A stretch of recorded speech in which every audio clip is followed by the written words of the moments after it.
A day in my life as social lirang hampas lupa na puro pa social kahit walang pera ay bunga ka day. After 1 year guys, nakapagpalinis ulit ng ngipin. So need ko magpa-filling ng 14 cavities. OMG, ang mahal ng bayan. Mamumulubi si Habi nito. We're back in the hotel, guys. Kagaling namin sa dental.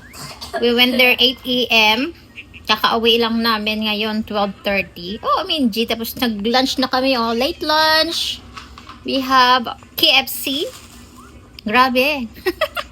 Deep cleaning. Tapos, babalik pa kami next July 8 sa akin, July 8, 9, and 10 for another deep cleaning. And then, teeth filling. Laki ng babayaran. OMG. And of course, guys, di nawawala ang ating free stuff. Ayan. So, meron tayong free toothbrush and free toothpaste. With dental floss, papakita ko sa inyo. Ayan. Ito yung toothbrush. Ayan. From Colgate. And then, of course, toothpaste. May libreng toothpaste tayo dyan. With dental floss. Ayan. Libre ang dental floss dito. At saka toothpaste, toothbrush. Ganun. Since din namin to gagamitin, ilagay ko to sa balikbayan box para meron kayong magamit dyan.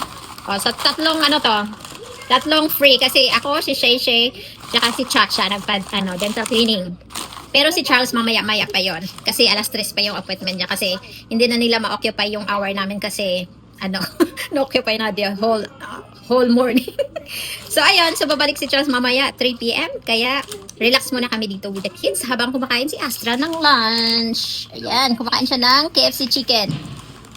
KFC chicken.